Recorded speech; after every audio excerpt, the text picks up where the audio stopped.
Hi, this is Dave Myers with Paper Trail Financial with screencast number 3 regarding using common size statements with your small business. In this video, I'll show you how to use Excel to import financials from any public company and to use vertical analysis to compare your small business to a competitor of any size. This is a Quickbooks file for a wholesaler distributor small business. I'm going to show you how to take our company's balance sheet, apply vertical analysis, and analyze it side by side with a big box competitor. For this example, I'll compare our company to Costco, one of the largest wholesalers in the US. To start, I'll go to the Report menu, Company and Financial, and bring up the balance sheet summary. I use the summary because we'll be comparing it to summarized financials. So from here, I'll just hit the Export button and we'll send it to Excel. Now I'll switch over to my browser, where I have Yahoo Finance open.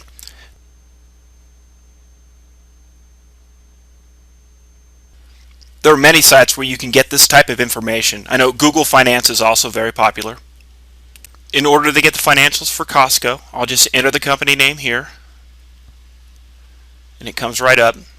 Click on it, and on the front page we get the stock price information. If I scroll down, on the left hand side there's a link to the financial statements, and I'll click on Balance Sheet.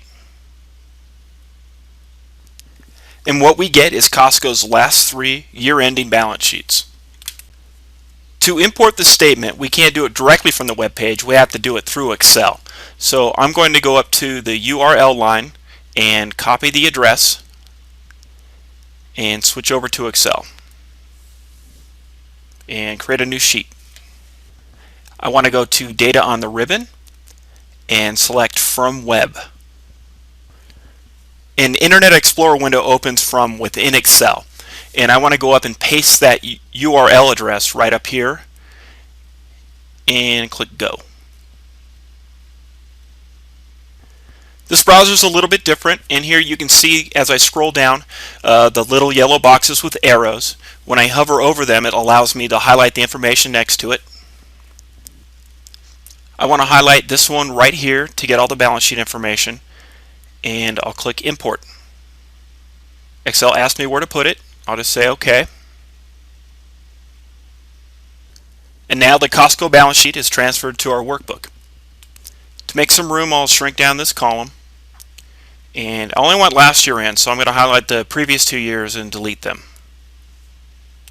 I'm going to switch back over to our QuickBooks balance sheet, and I'll highlight it and Control-C to copy it, and I will paste it here.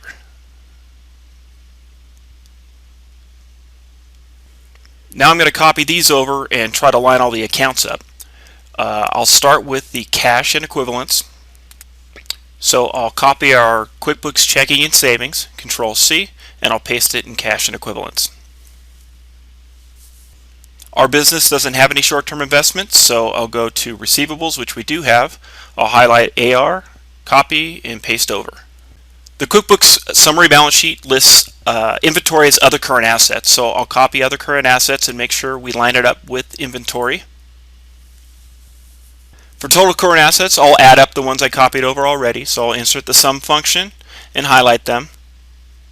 When I hit enter, make sure it matches 211 to 93. Costco's PP&E is their fixed assets, so I'll copy our fixed assets over.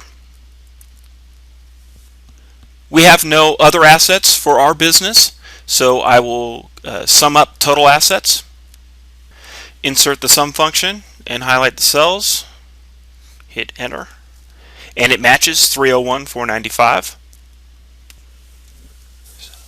For current liabilities, accounts payable, I will copy them over, Control-C, and Control-V. For short-term liabilities, I will copy over our credit card debt.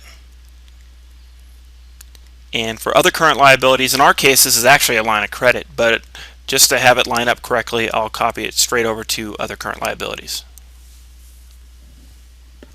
I'll sum up total current liabilities, and they match. Our business doesn't have any long-term debt, just owner equity, so I'll copy that and scroll down, and I'll place it in total stockholder equity. I'll scroll back up, and just to move this balance sheet out of the way, I'll insert some additional columns. Now what we have to keep in mind when looking at the Costco balance sheet is that their figures are in thousands. So where our business has $130,209 in cash, Costco has $3,214,000,000 in cash. This is where common sizing comes in. We're not concerned with the dollar amount so much as the allocation of the funds of our very successful competitor. So we'll add some vertical analysis columns to calculate each account balance as a percentage of total assets. I'll insert a column in between these two and resize these. I'll call this Costco and the other one Us, and I'll give it some formatting.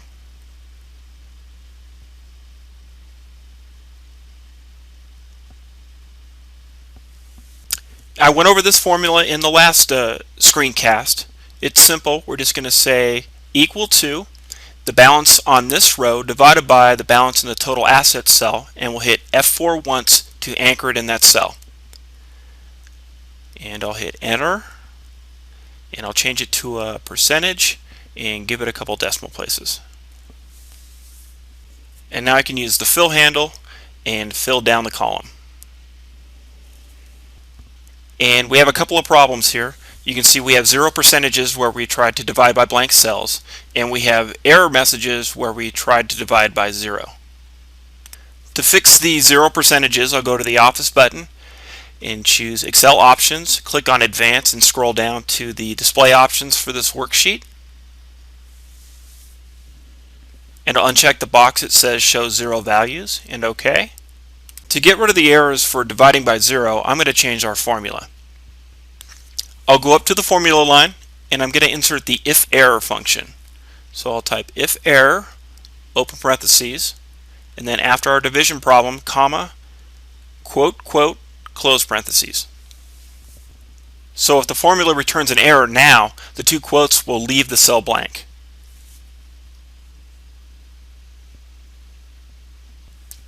So now I'll do the same thing for our company.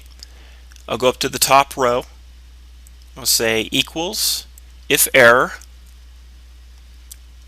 this asset on this row divided by total assets, F4 once, comma, quote, quote, close parentheses. And I'll make it a percentage, and I'll add a couple decimal places. And I'll fill it in. Now in order to look at the vertical analysis side by side, it's easier if I get rid of the figures. So I'm going to go up to the columns, and using the control key, highlight both of them, right click, and select hide. Now having the vertical analysis side by side, we can make some interesting observations. For example, we have a much larger cash reserve as a percentage of total assets than Costco does. This isn't necessarily a positive thing. There's an opportunity cost to having excess liquidity. Costco is probably using cash more efficiently than we are, investing it in inventory and fixed assets. However, the reality is that for a small business, having too much liquidity is a good problem to have. And since the balance sheet's really only a single point in time, it's possible we just haven't reinvested in inventory at this point. But I would expect at some point this cash that we have on our balance sheet is earmarked for additional inventory. Our receivables are slightly higher, but still not a significant portion of our total assets. Costco has a much higher percentage of fixed assets, which is to be expected with the size of their operation. Our accounts payable are much lower. That could indicate that we aren't stretching our payables enough. It's more efficient to sell the inventory before having to pay your creditors for it. But our other current liability here is a line of credit, which is probably what we're using to finance our inventory expenditures. Now, we don't have any long-term liabilities. Costco does. That indicates we probably don't own our own building. And to check that, I can just flip back over to QuickBooks, and I'll bring up the profit and loss statement. I'll change it to this fiscal year, and I'll look for a rent expense. And there it is. Wow, our rent is only $583 a month, which is probably not very realistic. All in all, the things that Costco is doing differently at first glance is reinvesting cash back into the business, and it appears as if they're stretching their payables more efficiently.